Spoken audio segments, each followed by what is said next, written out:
恭请大德圣听，为此法会及一切众生，请转妙法轮，教导我们如何了生脱死，离苦得乐，殊真无生。Build the Shankar with great virtue out of compassion for the sake of this assembly and all living beings. Please turn the wonderful Dharma wheel to teach us how to live suffering and attain bliss and end birth and death and quickly realize non-birth. Namo tassa bhagavato arahato samma sambuddhassa. Homage to the blessed, noble, and perfectly enlightened one. Namo sadanto suchetoye alahati sanmiao sanputo che. 无上甚深微妙法，百千万劫难遭遇。我今见闻得受持，愿解如来真实义。Supreme and wondrous Dharma, subtle and profound, rarely is encountered, even in a billion eons. But now we see and hear it and accept it reverently. May we truly understand the Buddha's actual meaning. Namo, quelling disasters, lengthening life, Medicine Master Buddha. Namo, quelling disasters, lengthening life, Medicine Master Buddha. Namo, quelling disasters, lengthening life, Medicine Master Buddha. Namo, quelling disasters, lengthening life, Medicine Master Buddha. Namo, quelling disasters, lengthening life, Medicine Master Buddha. Namo, quelling disasters, lengthening life, Medicine Master Buddha. Namo, quelling disasters, lengthening life, Medicine Master Buddha. Medicine Master does come one. Medicine Master does come one. Medicine Master does come one. Medicine Master does come one. Buddhas, Bodhisattvas, Venerable Master, and all good knowing advisors, Amitabha, welcome back. We are at lecture number 160. Okay, my slides are up. So today we are going to continue with our exploration of the 4 nutriments, okay, the 4 kinds of food. All of us know the food that we eat, but in actual fact, from the Buddha's perspective, the way we perpetuate our existence in samsara, there are 4 kinds of food that we do every day, that we consume every day, that leads to our samsaric existence. Yeah, so it's called the 4 nutriments and or the 4 foods. And what you see on your screen right now is a sentence from the Avatamsaka Sutra. It says, son of the Buddha. Son of the Buddha here means, let me see, sometimes it's known as prince, Dharma prince, anyone who is a true disciple of the Buddha. In other words, they have they have reached the level where they have uncovered their inherent wisdom and they see the Dharma for what it really is. So you qualify as that. I think that's what it is. Anyway, say, son of the Buddha, how should bodhisattvas use their minds so that they will then be able to acquire every kind of supremely marvelous, meritorious quality? Okay, excuse the type of the extra full stop. Now, why am I sharing this with you? Although our topic is on food or nutriment, well, we shall see. Okay, we're going to find out. That is if you can remember the role of merit and when we advance through our slides. Okay, so now let us look at the 4 kinds of nutriment. I don't remember if I shared this slide with all of you last week, but here it is. And the Buddha says all beings subsist on nutriment. That seems to be a very obvious fact until we consider there are four kinds of food or nutriment. Edible food, we all know what it is. Second category is known as sensory contact. That is when our body encounters feelings or sensations, physical feelings, and we classify them as pleasant. Like, say you have a very nice soft t-shirt, your favorite t-shirt. So that's a very pleasant feeling. Unpleasant is if something that unpleasant, we don't have to explain that. And then neutral, you're indifferent.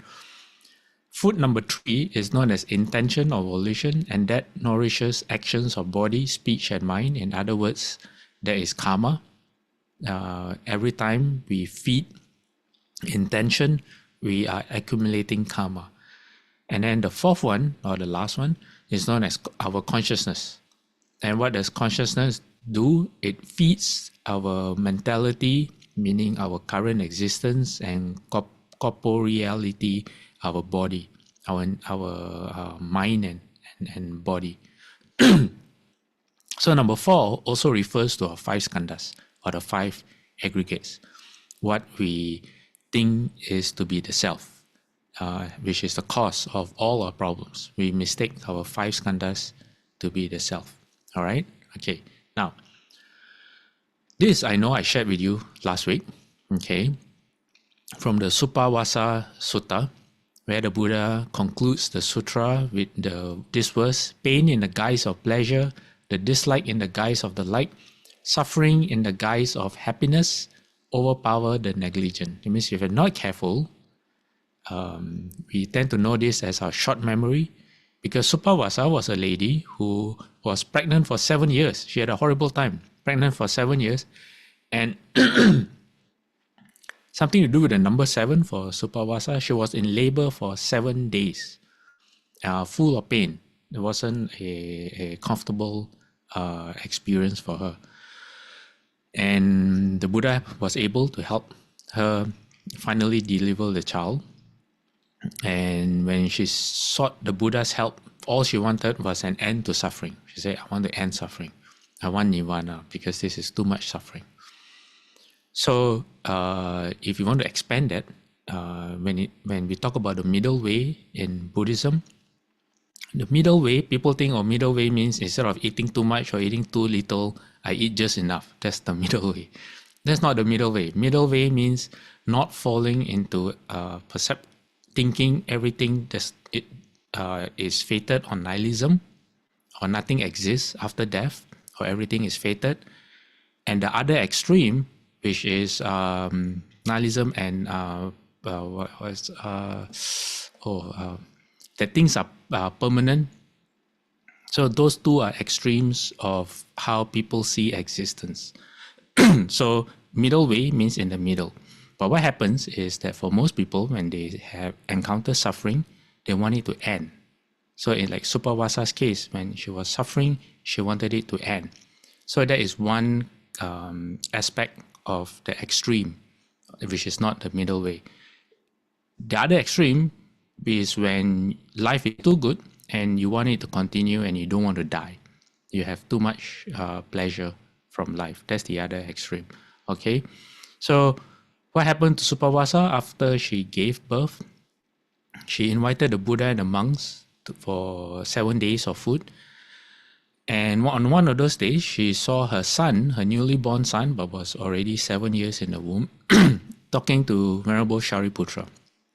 She couldn't hear what was going on. Actually, the son was complaining that he was having a horrible time because he spent 7 years in the womb.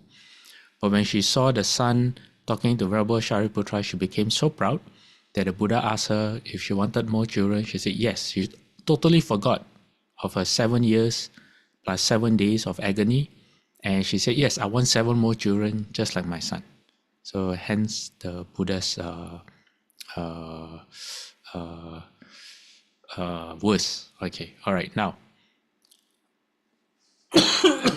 So if we know that this kind of foods are no good, how should we contemplate, or what should our attitude be towards this kind of food? So there's a sutta called Putta Mansa Sutta. And it begins like it says, mendicants, there are these 4 foods or fuels. They maintain sentient beings that have been born and help those that are about to be born. What for? So we've gone through this: solid food, contact, mental intention, and consciousness. Well, these are the 4 foods that maintain sentient beings that have been born and help those that are about to be born. Okay. Now, the Buddha says, how should you regard solid or edible food? So this gets a bit graphic, okay? Because the Buddha is trying to make a point here. He says, suppose a couple, a husband and wife, has set out on a journey through the desert carrying only limited provisions.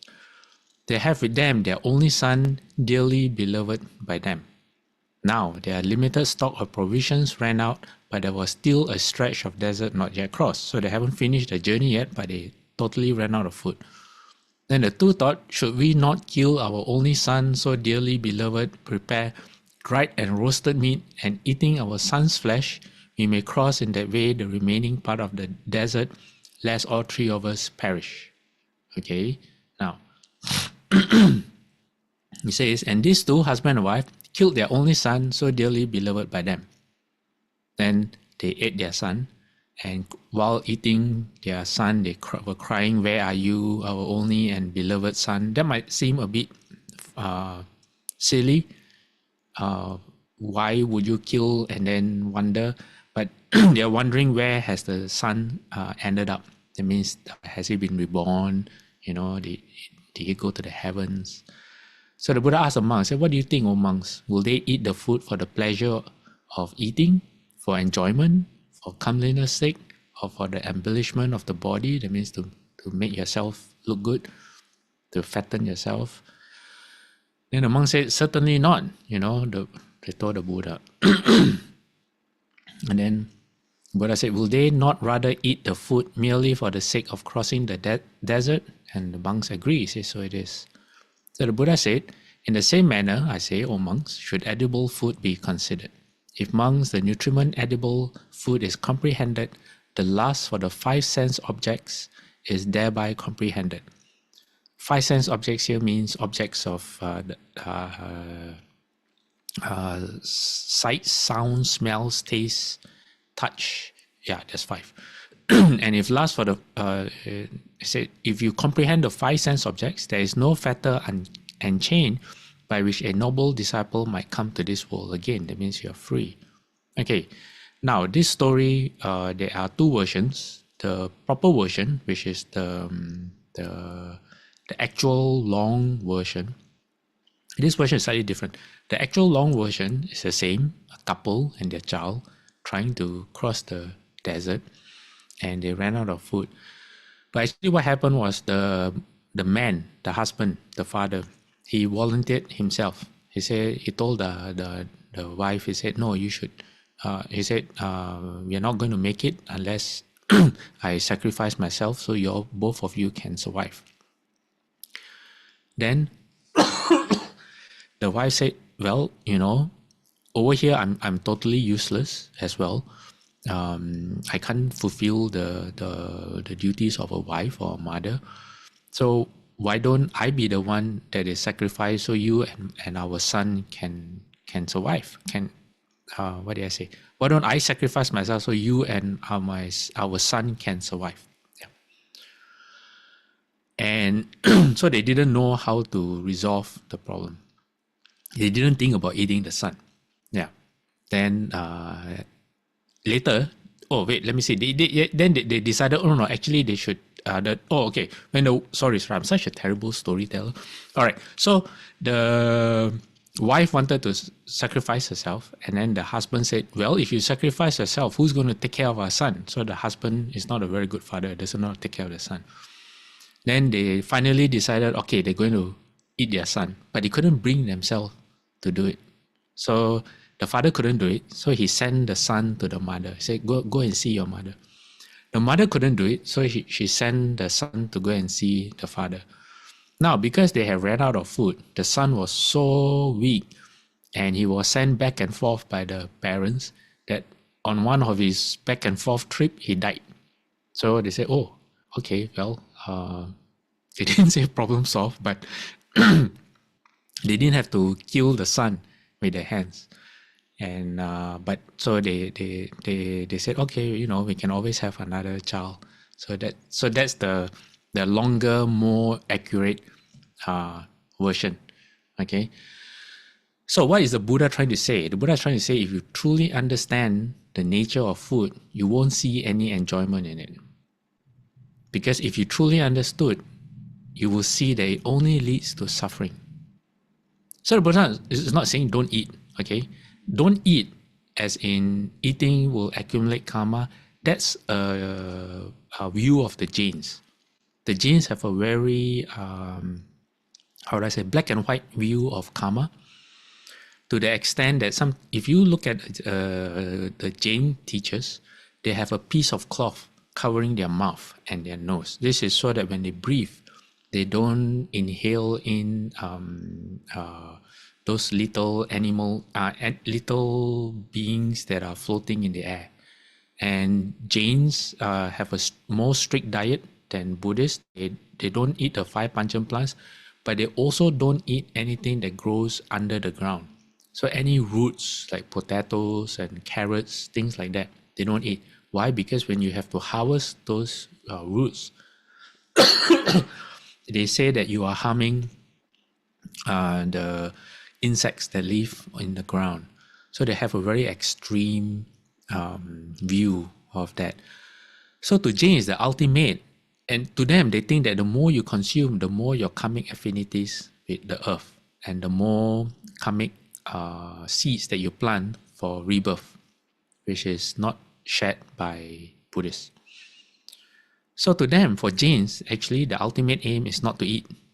They starve. If you starve yourself to death, that is one way to achieve their goal. Yeah, I have a story for this. When many years ago, there was an event called the Parliament of World Religions. It's held every 4 years. And it's a very fascinating event because you have all the religions of the world. You have all the spiritual based beliefs. You have Wiccans, which are Wiccans and witches, which, as the name suggests, are true Wiccans and witches. They believe in Gaia, Mother Earth. You have voodoo that's represented. Then, of course, you have the different schools of Buddhism. You have all kinds of religions you can find in the Parliament of World Religions. So DRBA, we had a booth, DRBA and BTTS, because it was held in Utah at Salt Lake City. So we went, and the Sikhs have this thing called Langar. When Sikhs if you go to a Sikh temple, you can always get free food. It's called Langar, and the Sikhs volunteered to supply all the food during the event. And so they have options, and for people who want a diet like what we have, they call it the Jain diet, the Jain option. So me and another monk, during lunchtime, we went to the big dining hall, and we sat on the floor because that's how everyone was sitting on mats. And the server came, asked us what we wanted to eat, and we said we'll have the Jane option. And he said, oh, okay, all right, the Jane option. So we were sitting there, and then a lot of people were around us, and then a lot of people got their food. People who came later than us got their food earlier than us. And I think we were sitting there for at least 20 minutes. Yeah, 20 minutes. And then I was with Jin Chuanshe, and then I turned to Jin Chuanshe and says, you know what? I think we got the authentic Jain meal, which means the the the strict Jain meal means you don't eat anything at all. Yeah. Okay. Anyway, coming back to our slide. All right. Why the Buddha says if we comprehend the nature of food, we will see that it only leads to suffering, and we won't find any enjoyment in it. Well, it's kind of like a pig being fattened for slaughter. The pig being ignorant is, the more food you give the pig, the happier the pig is, the more it will gorge itself. But in the background stands the farmer who is just waiting for the pig to become the right size. And then the pig in turn will become the farmer's food. So that's what it is. As we eat, we are just feeding ourselves for more opportunities for rebirth. Yeah. Then there's also another incident. So monks are taught about the to contemplate the digestive process. For example, the recommended way for monks to eat is, excuse me, we put everything in a bowl. We have one bowl, our alms bowl. Our recommended way of eating, which I practiced at CDTB for a very long time, is you put everything in a bowl and then you just mix it all up. It doesn't matter if there's desserts, there's whatever it is, rice, noodles. You just mix it all up into one homogeneous. It ends up looking like something you would feed to a pig, kind of like that. Why? Because when it enters the stomach, that's what's going to happen anyway. So monks are trained to eat that way. But people don't want to know what's going on.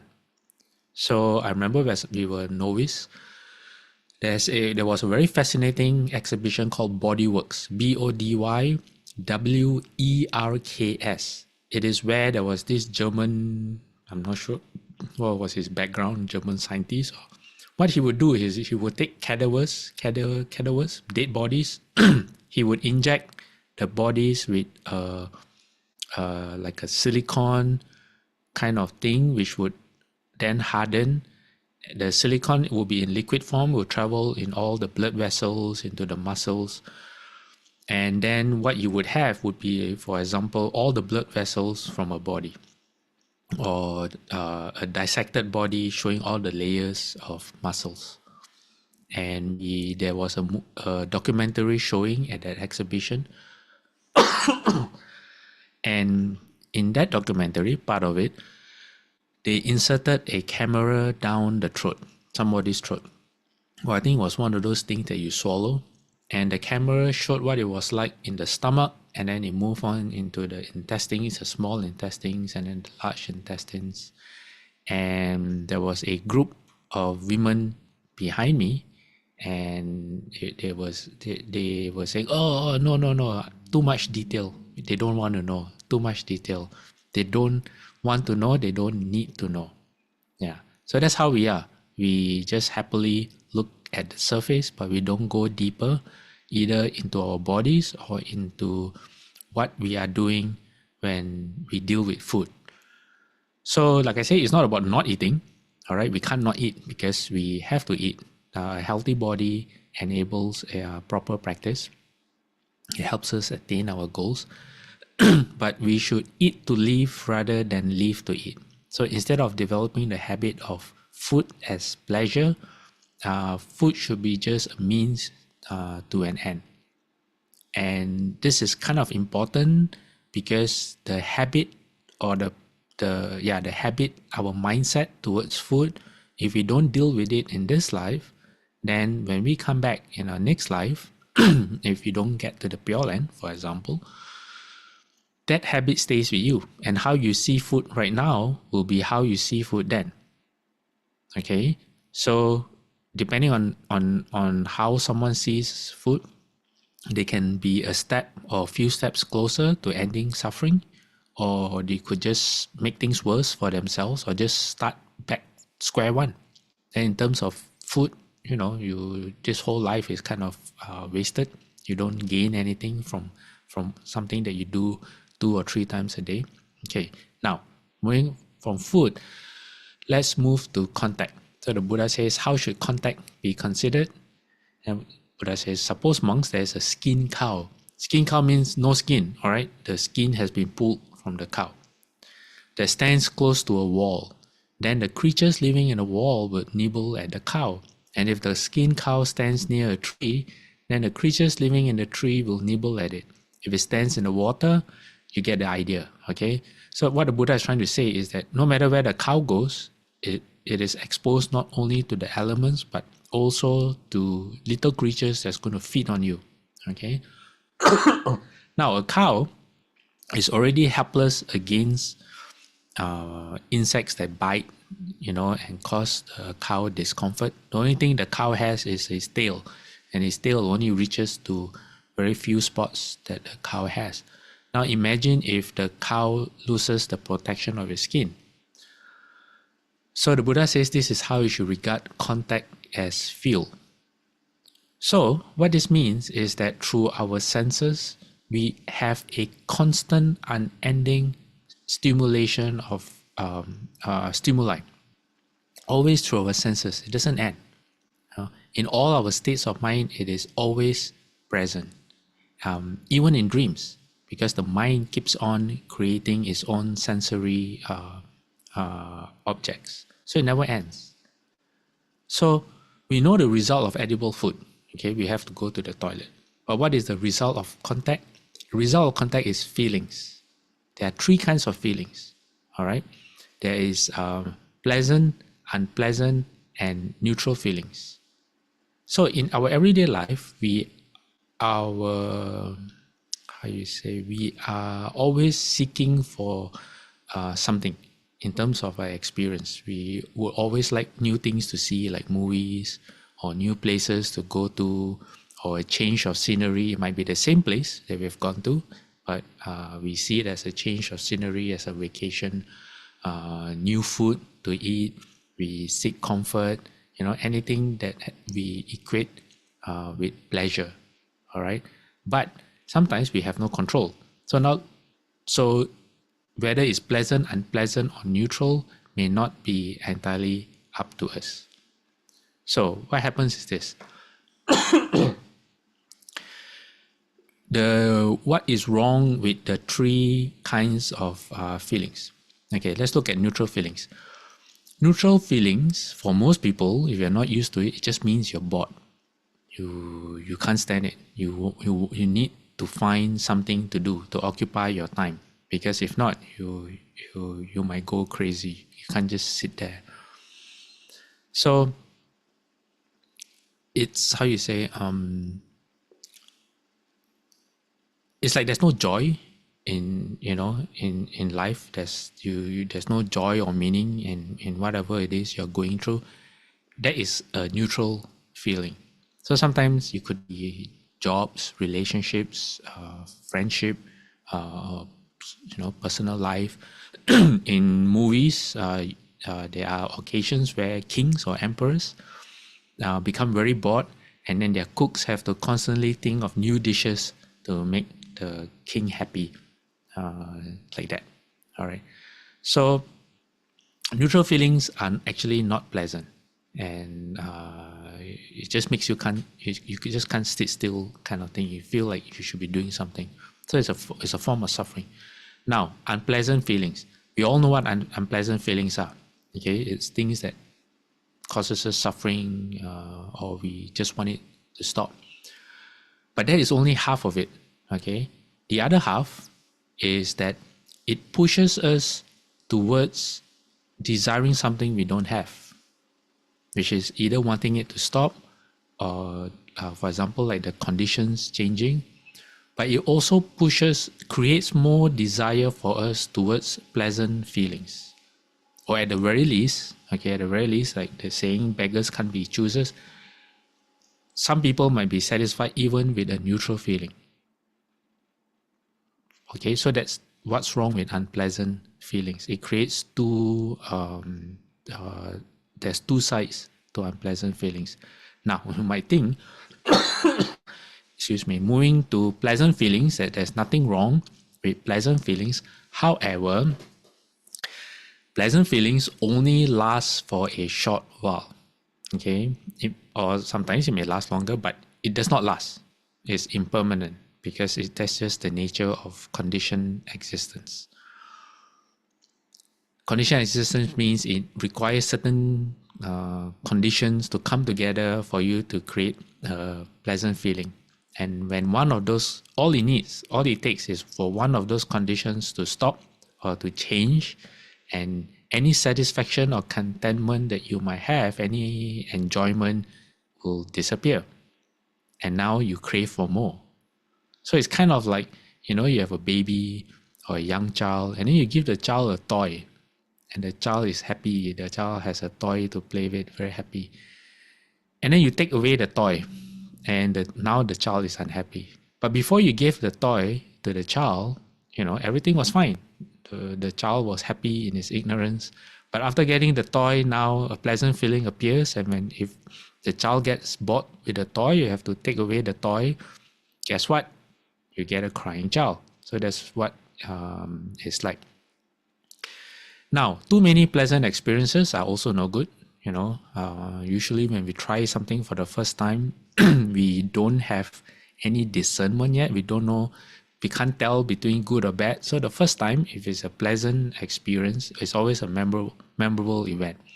But the more we get exposed, say it like a hobby, some people listen to music, but they need expensive equipment.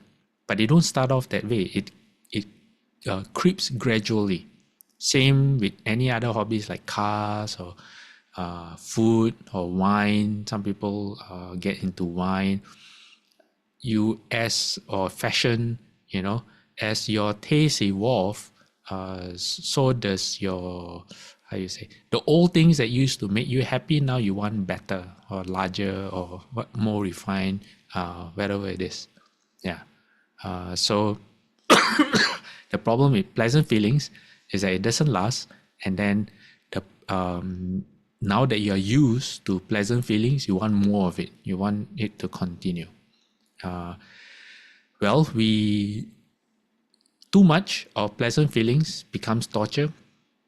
So you have incidents where you want to torture someone. I don't know where I know this. Probably movies or from the news.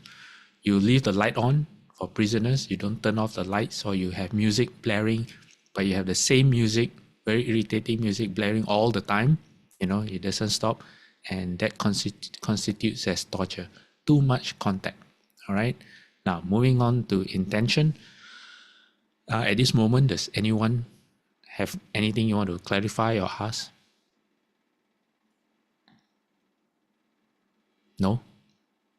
Okay, I'll move on. If you have, you can type in the chat box if you wish. Now, intention is very interesting, as intention is how we create karma. The example the Buddha gives, it says there's a pit of glowing embers, so there's a hole in the ground, and it says filled to cover a man's height. That means if you drop in, you're going to have a hard time climbing out, almost impossible time climbing up. And there's embers glowing without flames and smoke, means very hot. Now a man comes that way who loves life and does not wish to die, which is all of us, who wishes for happiness and detests suffering. Then two strong men would seize both his arms and drag him to the pit. Then that man's intention, aim and wish would be to get far away. And why is that? Because that person would think, if I fall in that pit of glowing coals, that will result in my death or deadly pain. All right. Now, Buddha says, in that manner, I say, O monks, this is how you should regard mental intention as fuel. If the nutriment of mental intention is comprehended, the three kinds of craving are thereby comprehended. And if the three kinds of craving are comprehended, there is, I say, no further work left to do for the noble disciple. Okay, let me go back to the earlier slide. The more intention we have, the more the intention is the fuel or the food for karma. All right. So the more intention that we have, the more things we seek out and want to do in life, the more karma we accumulate. In other words, it's accumulating causes for further existence. And within that existence, for all kinds of things that happen to us based on our intentions. So it's not a good thing. It's not good at all. Yeah. So intention is behind everything we do with our body, speech, and mind. So everything we say, we do, we think, our planning to get the things we want, to get the food that we want to eat, to maintain the things we already have so we don't lose it, or to get rid of the things we don't want, it's endless. Yeah. It always has to do with trying to feed ourselves with the other three nutriments. So it keeps us busy all the time. Yeah. So in this case, in this example, this metaphor that the Buddha is explaining, the two strong men. Does anyone know what the two strong men represent? You get 10 brownie points. Anyone want to try? If no one, I'll start calling names. I can see all your names on my screen. Pastor, is it Yes. merit and virtue? Close, not quite. Related, but that's not the right answer.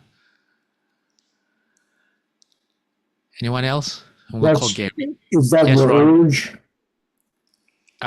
Ron, you were a bit loud. I couldn't make out what you're saying. Could you say that again? But I'm sorry. Is that your urge? Could you say that Desire. again? Oh, okay. Desire and? I don't know what the other one is, but it means urge. URGE. Okay, desire and urge. Okay, all right. Good try. Okay, Gary said causes and conditions. Nah, sorry. No brownie points for all Pastor, three is of you. it blessings and wisdom? Blessings and wisdom. Well, these two men are going they are going to throw you into the hot pit. So blessings and wisdom, you're half right. You're half right. Yes. How about greed? I see. Greed. Greed is hatred. related. Yeah, but okay. Come to think of it, this is not really a fair question because there's myriad ways of understanding. It's a metaphor after all. Okay. These two men represent karma, both wholesome and unwholesome karma. All right. So blessings will be wholesome. So half points to Melinda, who mentioned blessings. And then the other person who's also very strong is unwholesome karma. Remember last time I spoke about what are the four kinds of karma that the Buddha taught us and the difference between blessings and merit. So what is wrong with wholesome karma? Wholesome karma does not get us out of rebirth. Wholesome karma are good things, pleasant things like being born rich, handsome, fame. Okay, fame may be a double-edged sword, but you get the idea. All right, things that happen to people and they like it. So usually it's seen from the mundane, from a mundane point of view. It's considered good, but from a ending of suffering point of view, it is not. It is you can't say it's totally bad, but by itself it doesn't lead to the ending of suffering or birth and death. But it's very helpful. For example, if done right, okay, if there are other supporting factors like Anatta Pindika, who was known as the Buddha's chief patron, he was the layman who purchased the Jata Grove and supported the Buddha and a lot of his monks with a lot of things, and he created a lot of merit for himself. So wealth gives you the opportunity to do those things. So you want blessings, but you also want to gain blessings in the right way. Okay. Yeah, Ron, you want to say something? No, I'm sorry. I Oh, didn't. okay. Thanks for muting yourself. Okay. So wholesome and unwholesome karma represent these two men. Now, if you want to expand the metaphor and include some of the answers that were given, there's a third person, okay, which actually that okay, there's either a fourth person because there's you and then the two men, right? Okay, there could either be a fourth person which represents merit, or you could represent merit, and the merit in that sense would be how strong you are. Okay, so if you're strong enough, you have a lot of merit, you can overpower your wholesome and unwholesome karma in a good way to keep yourself out of the fire. Or you can call him your bodyguard. If it's a fourth person, your bodyguard can sorry for making this so complicated, but merit can be your bodyguard to overpower these two strong men. Okay, but the problem is, if you look at your own mind on a daily basis or on an hourly basis or minute by minute, how much of your thoughts as you create karma, because every thought is a karmic seed, has to do with merit, which is based on right intention, and how much of it has to do with just wholesome or unwholesome karma, right? And that's how much you actually feed yourself in, or that's how strong you are going to get, or how strong your bodyguard is going to get. So for some people, their bodyguard is malnourished, being a liability instead of being able to guard them, you know. So yeah, all right. So you're not only outnumbered 1 to 2, but if you're not strong enough, you don't stand any chance. Okay, so we're going to look at merit later. Okay, now let's look at consciousness, which is next. Okay, thanks everyone for trying. Okay. Oh wait, let me see what. Okay, now, sorry, let me see this. Okay, there's another aspect to, before we move on to consciousness. I'm sorry, I have a slide from the Earth Store Sutra. There's another aspect to intention, which I just mentioned just now. I gave a hint.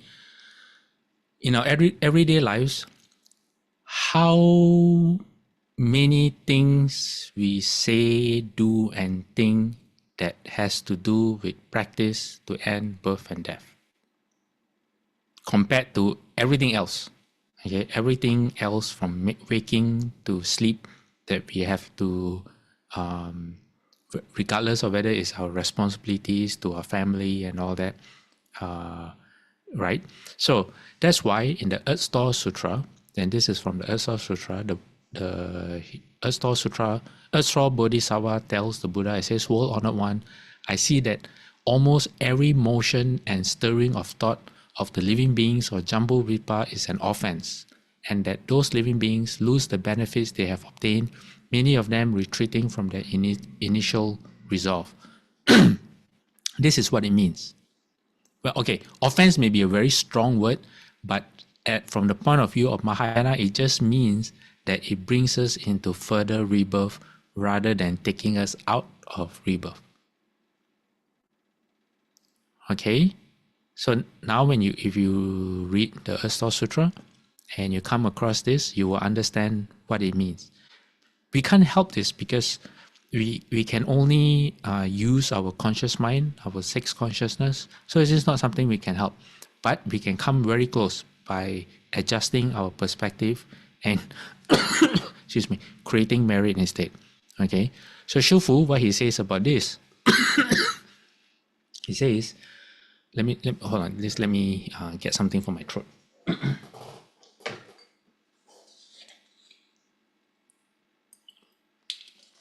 You can read it on your screen.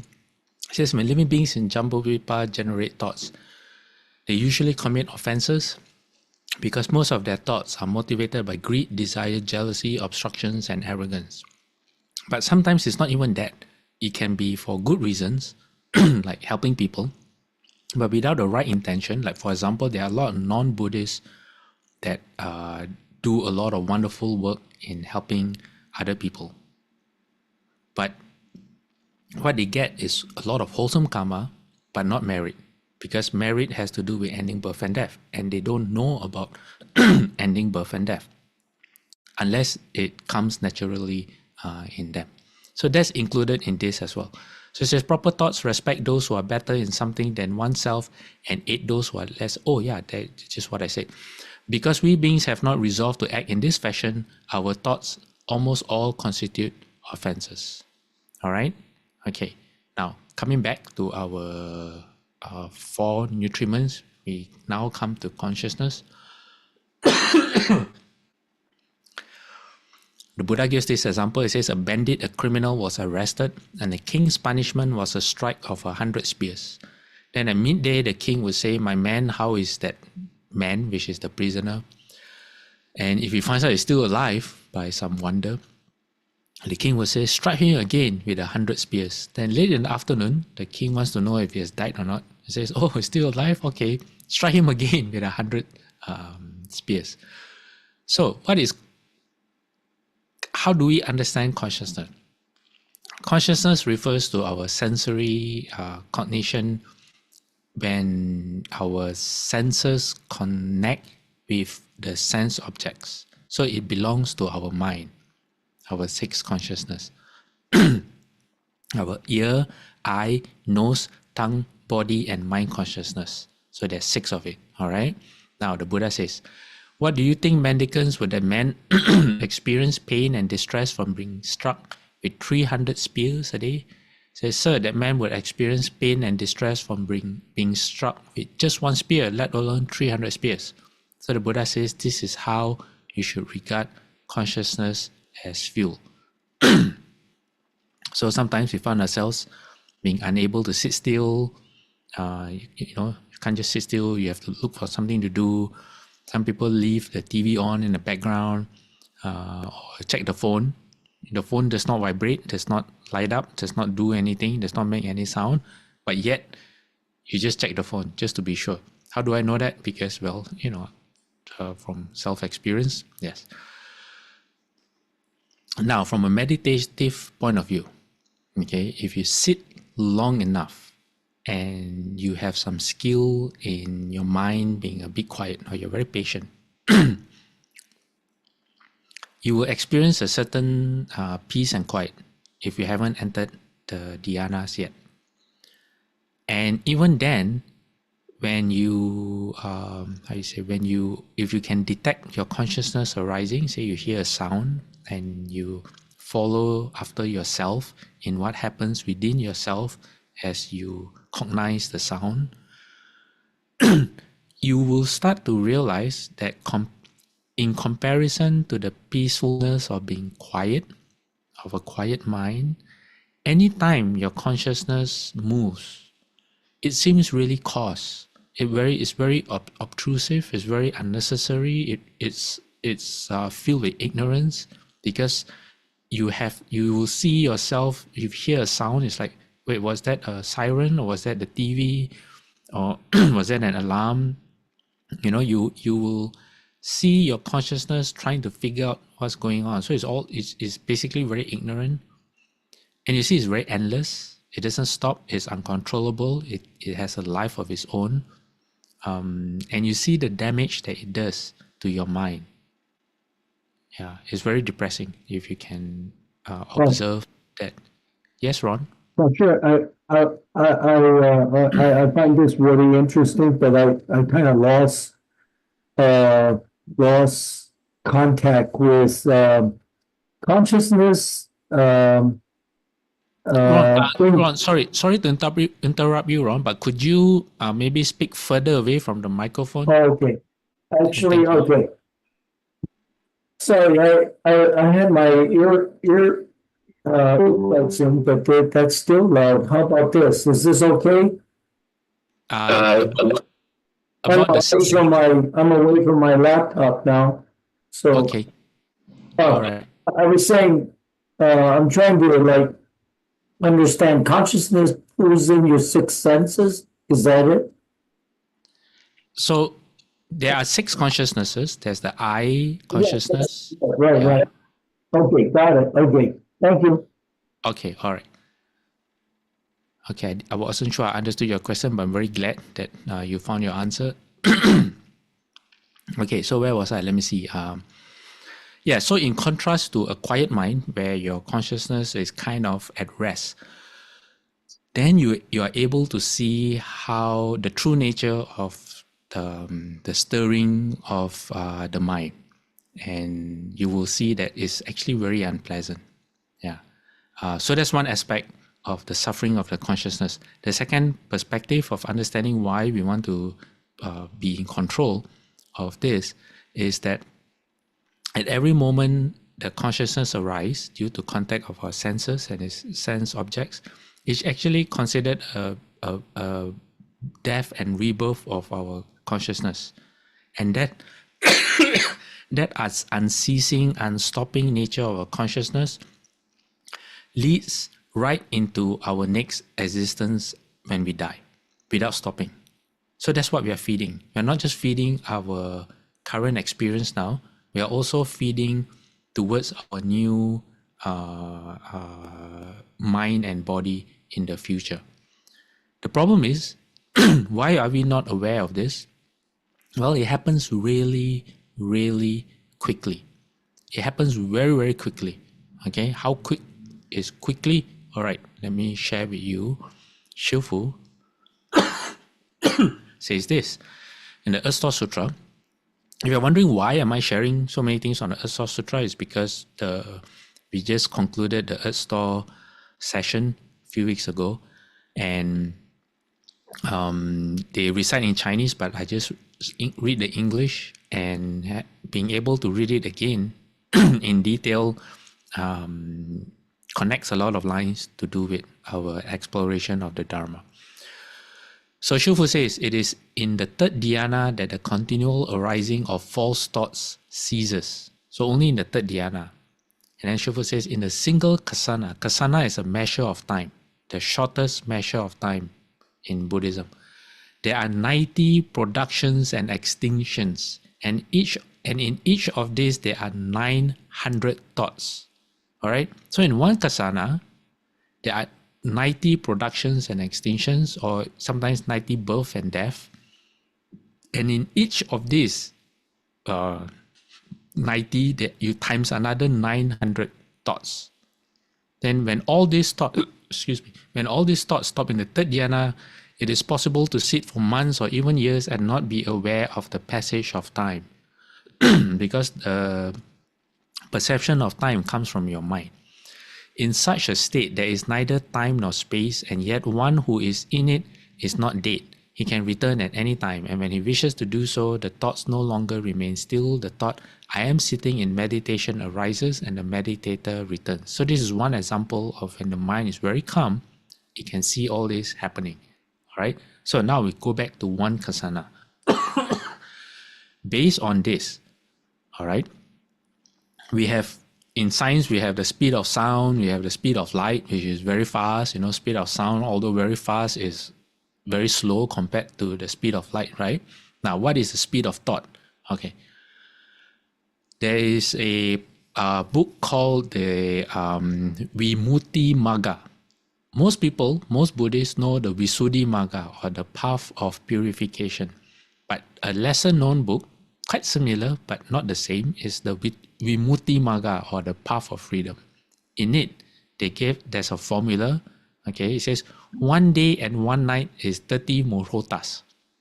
Muhotas, I guess, is either it's probably an old Indian way of measuring time at that time. So 1 day and night has 30 muhotas. 1 muhota has 30 lavas. 1 lava has 60 taksanas, and 1 taksana equals 20 kasanas. Hence, okay, we work it out. Apparently one kasana, or moment in time, is only 0.0133 seconds based on the Vimutti Magga, the path of freedom.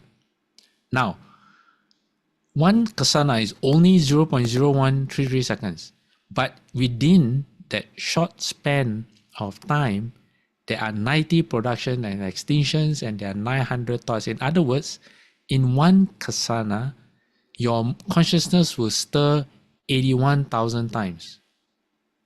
That's a bit difficult to imagine. Okay, that's why we think that our stream of consciousness is unending. We think it's a continuation, like a line that, like a piece of string that is unbroken, that is stretched out. Actually, that's not true. Maybe from far or from our ignorant point of view, it looks like an unbroken line, but the closer you get, you find it's actually made up of dots. Dots that are very closely spaced together, but you can very obviously see that they're dots the closer you get. That's the nature of our thoughts. It is one by one. Okay, it is not. That's how meditation can work. Shifu, like we recite a mantra or recite Amitabha Buddha's name. Shifu says you use poison to fight poison. It's still false thinking because it's still the sixth consciousness, but you are tying the mind down. And because the mind, by this very nature of how the mind functions, dot by dot, thought by thought, the mind cannot think of two things at the same time. Okay, only one dot at any one time, but at any one time is very short. All right, that's how meditation can work, because we can bind ourselves one dot to be similar to the previous dot. The next dot is the same as the previous dot. They're all Amitabha, all Amitabha, all Amitabha. So no other dots. The line does not stray into a different line. Okay. Let me see. Let me emphasize that. All right. So if we can really concentrate, the mind will not have false thinking. That's how it can work. So it's very scientific, actually. Okay. All right. Now,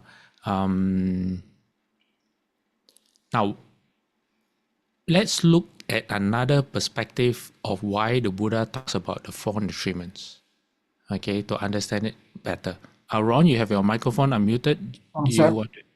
Do you want to say this? No? Okay, all right. Now, you all know the first noble truth? The first noble truth is also known as the eight sufferings. Okay, so why does the Buddha portray the four food or the four nutriments in such painful imagery? It is because they are what they feed are the causes of the first noble truth, or the eight sufferings, or in Sanskrit it is known as asta dukkha. Dukkha means suffering. If I'm not mistaken, because my Sanskrit is not up to scratch, asta means eight. Okay, I'm taking a wild guess, but it's an educated guess. So what are the eight sufferings? Birth is suffering, aging is suffering, that's number 2. Sickness is suffering, 3. Death is suffering, 4. To be conjoined with what one dislikes is suffering, 5. To be separated from what one likes is suffering, 6. Not getting what you want, not to get what one wants, it's like a tongue twister. Not to get what one wants is suffering, that's number 7. And number 8, in short, grasping at the 5 skandhas or the 5 aggregates is suffering. Okay, so this is the first noble truth. Okay, now, in our case, all right, it would be okay when here the Buddha says grasping at the 5 aggregates, we can change the word grasping into feeding. Feeding the 5 aggregates, it would not be wrong.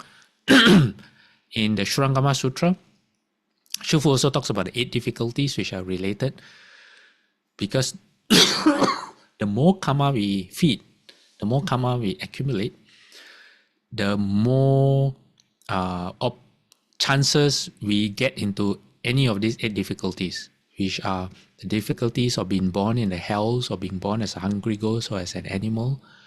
Why are these difficulties? Because it prevents us from approaching the Dharma or from the practice.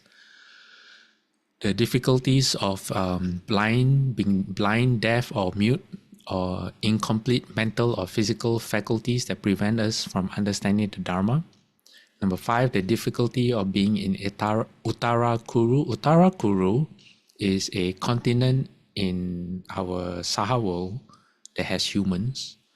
There are 4 continents that have humans. We are in Jambudvipa. Uttara Kuru, if you all remember, is a very fascinating place. We can't get there by land, sea, or air, only by spiritual abilities. Kind of like maybe a different dimension. Yeah, that's one way to think about it. Different dimension. There's no Dharma there. That's why it's known as one of the 8 difficulties. Although life there is kind of pleasant, the food kind of is spontaneous. They have rocks that, how you say, life there is a bit like heaven. It's like a bad imitation of heaven, but very pleasant. So the rocks have fuel. You just put your cooking utensil over the rock and you can cook, something like that. Okay, anyway, being born at a time when there is no Buddha in the world or no Dharma in the world, the difficulty of having worldly intelligence and powers in debate, you may think that this is a good thing, but this just means being too smart for your own good. For example, some people, when they hear that you're vegetarian, they may say, what if everyone in the world suddenly became vegetarian? Then what will happen? So many people will be out of jobs and all that. That kind of logic is like a fool's logic, because it seems to make sense, but you are taking a scenario that is 100% unlikely, will never happen at all, and you're using that to justify your viewpoint. That seems a bit silly. Some people say, what happens if everyone becomes monks? Then the human race will die. But yeah. So yeah, this is the kind of intelligence and logic. You look for principle when there is none, and you justify your own stupidity thinking that you're really smart. That's what number 7 is. Number 8, the difficulty of being reborn in the long life heavens. This is because your lifespan is so long that death is not a concept at all. And if you never think you're going to die, you fall into the extreme again. You're not in the middle way. You fall into the extreme of eternalism. And what is that, to do? Because in that heaven, life is also very pleasant. Yeah. So Ron says, do beings die in Uttara Kuru? Yes, beings do pass away in Uttara Kuru. And if I'm not wrong, the lifespan in Uttara Kuru is kind of fixed. Yeah, I shared all this before in when I was talking about the different existences. So if you really want to know, go back into, I don't know what lecture it is, and you will see me. You can see me talking about Uttara Kuru. Yeah, let me see. Yeah, I don't have it. I think Uttara Kuru is the only one. Your lifespan, okay, I got it. Your lifespan is 1,000 years, and everyone lives to 1,000 years. There's no premature death in Uttara Kuru, and you escape the place by dying. Yeah. Thanks, Swiling. Yeah, Swiling says 1,000 years in Uttara Kuru. Yeah. In Jambudvipa, our age lifespan, it ranges from 10 to 80,000 years. Not like right now, 80,000 years or 10 years old. It doesn't mean a premature death. What it means is that there's a cycle. Every 100 years, from 84,000 years, every 100 years, the average lifespan decreases by 1 year until it reaches the lowest, which is 10 years. And then 10 years represents the most degenerate human beings can get. And then every 100 years, the lifespan increases by 1 year until it reaches 84,000 years again. And if I'm not mistaken, that is when Maitreya Buddha will come back. Yeah. So the eastern continent of Purva Videha, 250-year lifespan, but it is not fixed.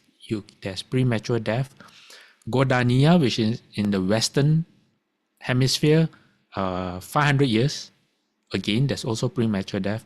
Uttara Kuru is the only one where your lifespan is fixed at 1,000 years and there's no such thing as premature death. Okay? All right. Now, in terms of the skandhas and the suffering of the skandhas in the Lotus Sutra, Shufu says the suffering induced by the raging blaze of the 5 skandhas. This suffering is more intense than all of those above. What is this raging blaze of the 5 skandhas? Our human existence. Okay? Shufu is talking about what it is like to be alive. The 5 skandhas, form, sense, perception, cognition, mental formation, and consciousness are always with you. You are never alone. They are with you whether you're walking, standing, sitting, or reclining. The 5 skandhas are like a raging fire tormenting you. But remember, was it 2 weeks or last week, the Buddha gave the metaphor of someone suffering from skin disease to the extent that the person had to take red hot coals to burn their skin so that they would feel better. And then the Buddha asked the person, Buddha said, is the red hot coals painful to the touch? All the time? He said, yeah, all the time. But because the person who was having the skin disease had impairment in his faculties, to that person, the red hot coals seem pleasurable. But red hot coals is never pleasurable. It's only through the person's disease. So our disease is ignorance. We don't know. But from the point of view of the people, for example, who can enter the third dhyana and experience what it's like for the mind to be totally quiet, they will share this view that Shufu just told us. Okay? Now, in the 6th Petrarch Sutra, the 6th Petrarch says, you should know that the Buddha taught the Dharma because deluded people mistook the combination of the 5 skandhas for their own essence and being, and discriminated so as to make all things external to themselves. They loved life and dreaded death, drifted and flowed along from thought to thought, unaware that this was all an unreal dream, hollow and false. They pointlessly turned round and round on the wheel of birth and death, wrongly imagining that the eternal bliss of nirvana was some kind of suffering, and all day long frantically sought after something else. Okay, and then the 6th Petrarch goes on to say, good and wise friends, Mahaprajna Paramita is the most honored, the most supreme, the foremost. Mahaprajna Paramita means the great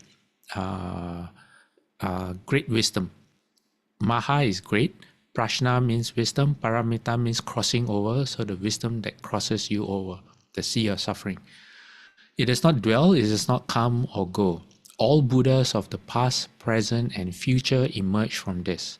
You should use this great wisdom to see through the defiling afflictions of the 5 skandhas. Those who cultivate in this way are certain to realize the awakening of the Buddha, transforming the 3 poisons into morality, contemplative calm, and insight. All right, now,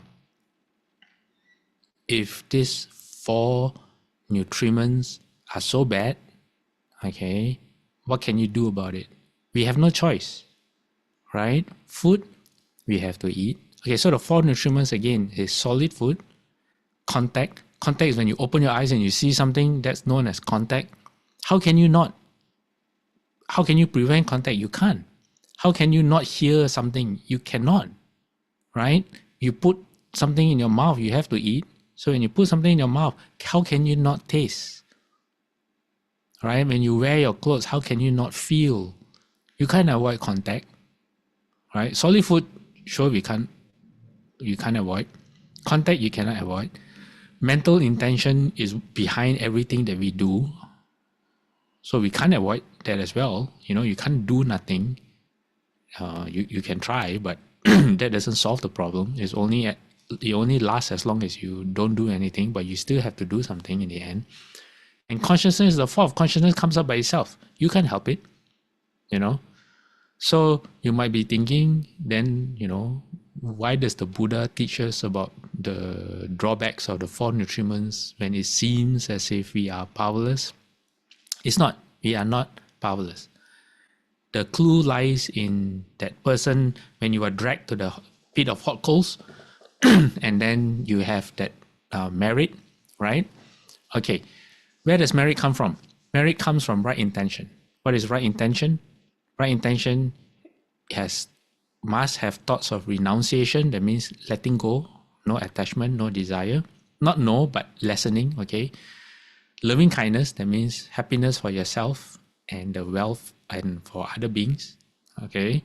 And compassion, that means you want to help, you want to elevate the suffering, either of yourself or of other living beings, all right? Now, I know it's 10 minutes past, but I just have a few slides left and I want to finish this because next week I will be in Singapore and I don't know what the conditions are.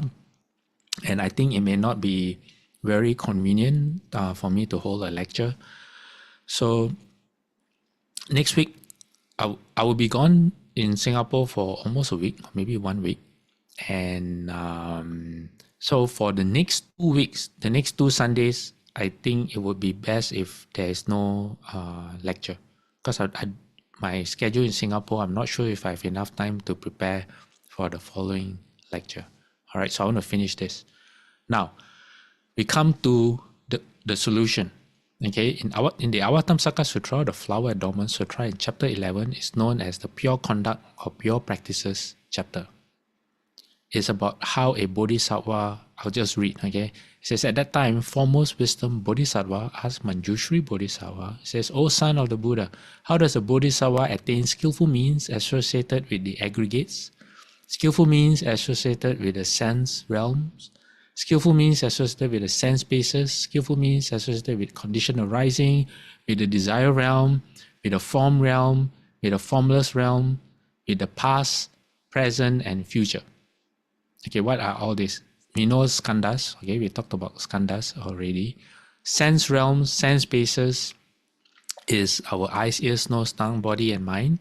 And the world around us, that's the realm, or the the extent to which we can smell, that is the realm of smelling. You can think of it that way. Condition arising is our current existence, everything that's happening.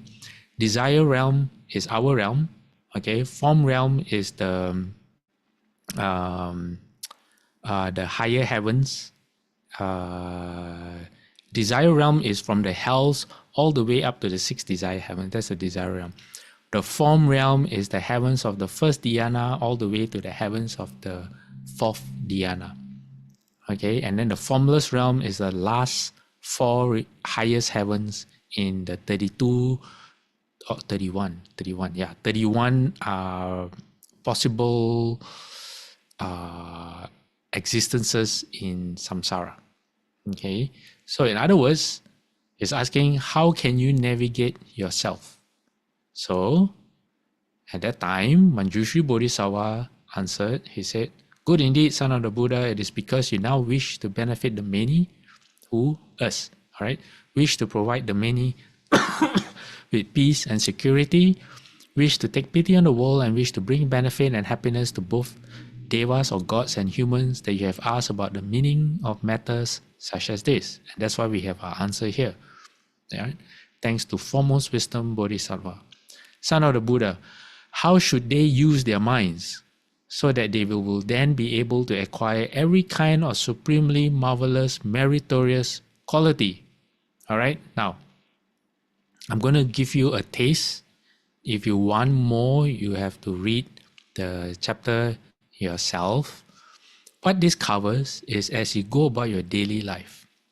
Okay, as you go about your daily life, how can you orient your mind, your perception, as you experience all the, I would say some are mundane, like brushing your teeth, you know.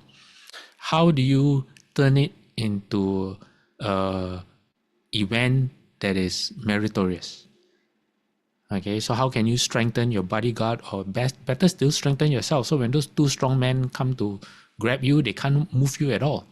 You can just fling them away. For example, when a bodhisattva abides in a home life, which is all of you all, he should vow, may all beings realize that the home life is empty by nature and avoid being subjected to its pressures. Not avoid responsibility, no.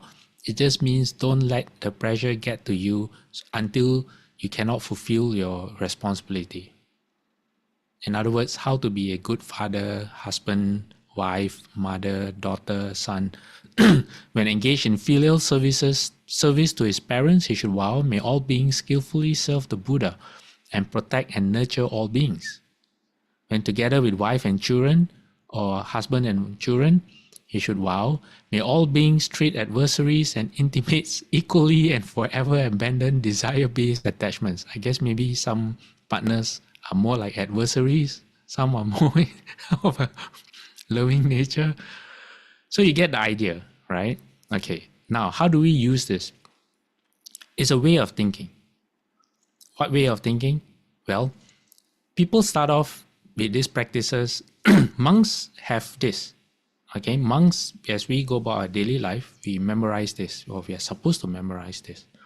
And as we go through our motions, like putting on clothes, brushing our teeth, eating food, there are verses that we contemplate. If you come to the monastery, there's a verse when we contemplate when we eat. Why do we do all this? Well, the idea is after you memorize them, it's not to recall by rote, but to understand its meaning. It's kind of like a feeling in you because it's an intention that it's supposed to create. I don't know how to describe an intention, but it's the reason why you're doing something. So it's a combination of feeling and thoughts. It's not something you just recite through your mouth. So what it does is it redirects your focus away from a usually self-centered perspective. Let's say when you're eating, for most people, you are absorbed in the sensation, in the flavors, in the taste, the texture. Most people are absorbed in that. And as they're chewing, you're already paying attention to the next mouthful, preparing for it. It's all geared towards a self-centered perspective. But what this does is it makes you aware of a different way, that you can set a different intention behind your current conditions. And this new intention is oriented towards Bodhi or wisdom. And it's not just about yourself. It doesn't speak about the self, but it's implicit in it. Okay, because when you wish for all beings, you have to be doing it for yourself first. So it includes everyone else in what you are supposed to be doing as your practice. So if you do this, okay, if you start tomorrow, for example, you choose one verse. You say brushing your teeth or changing your clothes. You try one first until it becomes second nature. Then as your skill, your confidence, and your wisdom progresses, it will move from wishful thinking. Okay, you start from wishful thinking because you don't know how yet to make it true. You will gradually see yourself from wishful thinking into someone who is being responsible for your vows. Your vows will guide your speech, your action, your thoughts. And the responsibility will include for other living beings. So it's not just wishing, but it has a transformative effect in your relationships as well. So from wishful thinking, it becomes action. All right. So like I said, right intention has three components of renunciation, loving kindness, meaning wanting the happiness and welfare of all beings, and compassion. But this is kind of like turbocharged right intention because it's from a Mahayana perspective. Usually right intention is from the Theravada perspective, is for someone who's practicing for themselves. But these verses from the Avatamsaka Sutra are for bodhisattvas or bodhisattva in training.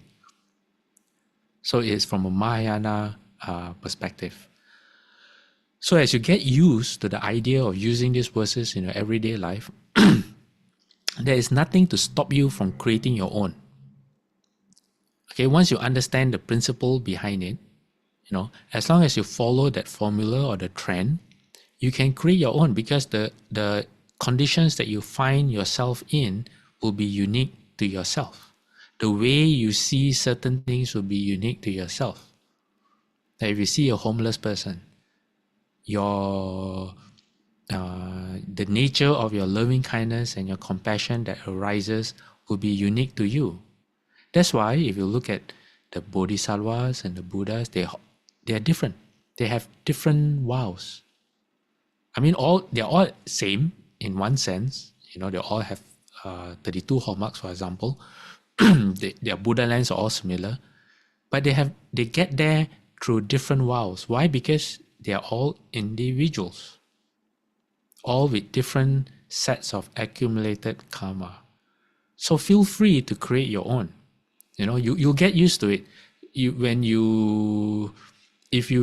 this is your part, it becomes part of your everyday life, you will come across certain situations that will spark off a natural inclination for you to think in the manner of these verses. It will come. You don't have. It's not really active. It will come from within you. So these verses are just to help guide you. All right.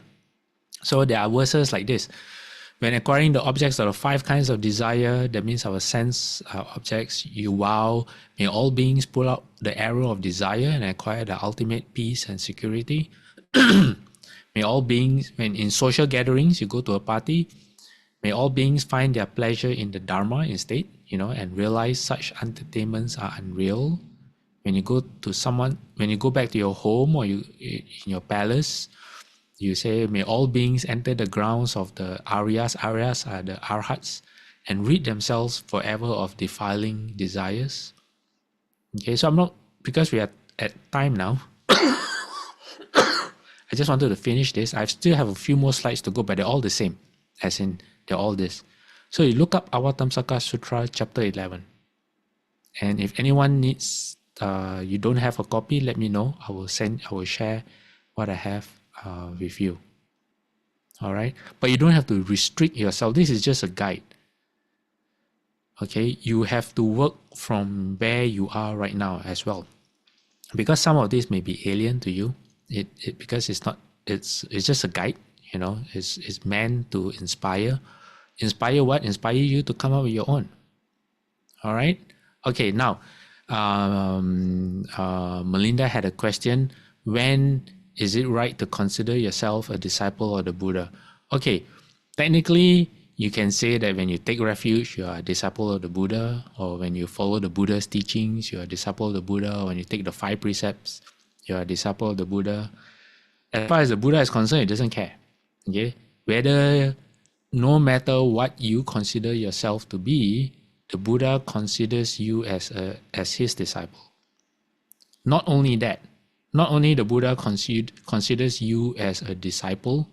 In fact, I don't think it is wrong to say the Buddha considers you as his equal. Not realized equal, not yet, you haven't realized it, but he sees you as having the same potential as he. That means you too can become a Buddha, and that's what he wants for you. He sees your potential as an equal, and he wants you to be an equal, and the Buddha will do anything in the Buddha's power to make that happen, to help you, provided you help yourself. That's why in the Lotus Sutra, the parable of the lost son is us, and the father is the Buddha. So the lost son left home in order to get an adventure, wanted to see the world. But along the way, he entered difficulties and he forgot where he came from. Now, his father, in his wisdom, and care and love for his child, when the son left, he sewed a precious pearl into the son's clothes, so that if the son was in need of money, the pearl was always there. But the son didn't know it was there, he forgot. The pearl represents our potential for Buddhahood, to end birth and death. All right. So the Buddha, the father never forgot about the son. He sent people out to look for the son, every day thought about the son, whereas the son happily enjoying life until things turned around. He forgot, he kind of like lost his memory, after such a long time, and became like a beggar, a homeless person on the streets.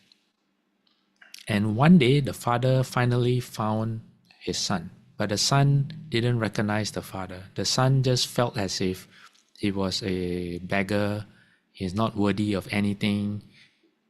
In other words, how we see ourselves as just coping with everyday life, like the achievements of the stream enterers, the sages, the arhats, the bodhisattvas, seem very, very far away from where we are.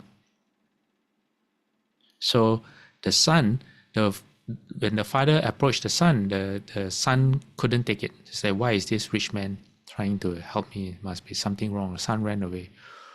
So the father had to come up with a plan. The father asked his workers to disguise himself like they were laborers, like beggars, to go and talk to the son and offer the son a job. So this is like in the sutras where Bodhisattva, like Guan Yin Bodhisattva, will come in different forms to help living beings, depending on their inclinations, like that.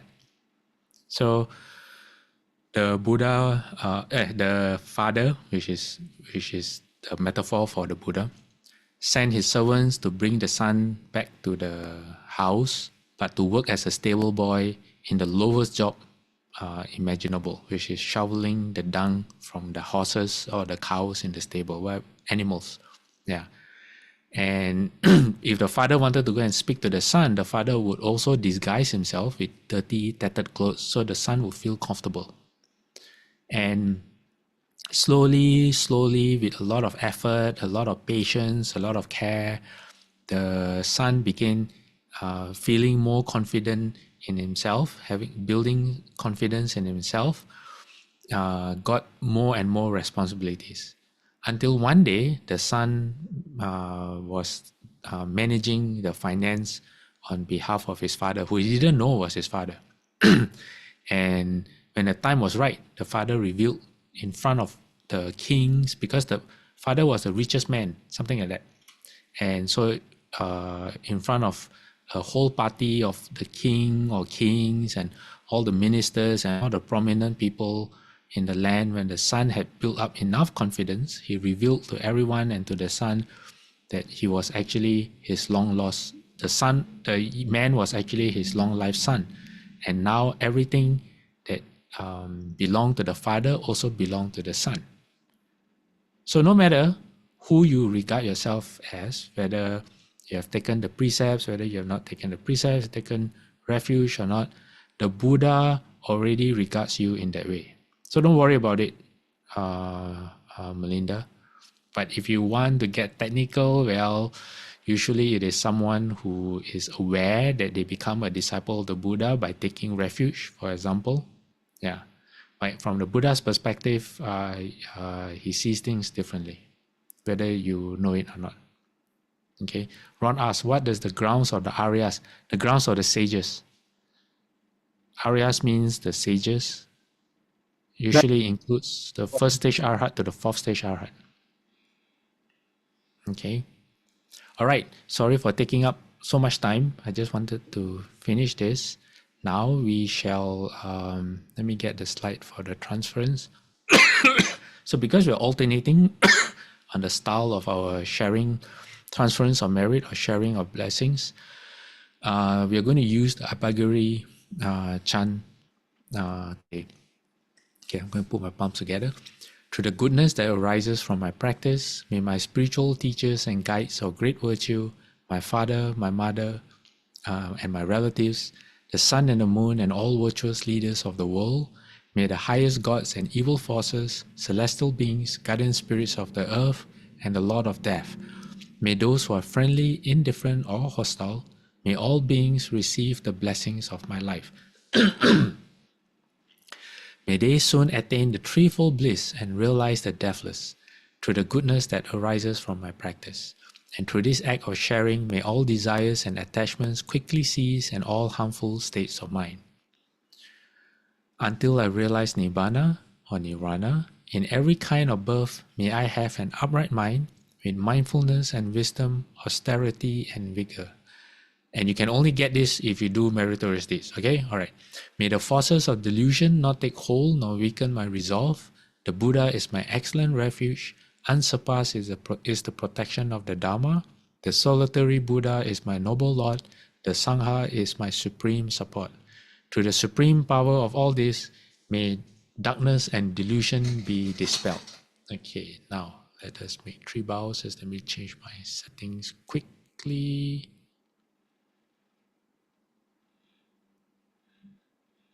Okay, now 3 bows to the Buddha. Second bow. Third bow. Half bow. Bowing respect to the Rebel Master.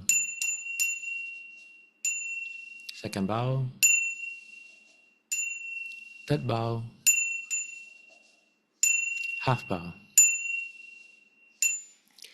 Okay, everyone, Amitabha. So for the next 2 weeks, there will not be any classes, but if there will be, I will inform through our WhatsApp group. Okay, all right. See you all in 3 weeks' time. Okay, Amitabha. Thank you, Dharma Master. Thank you.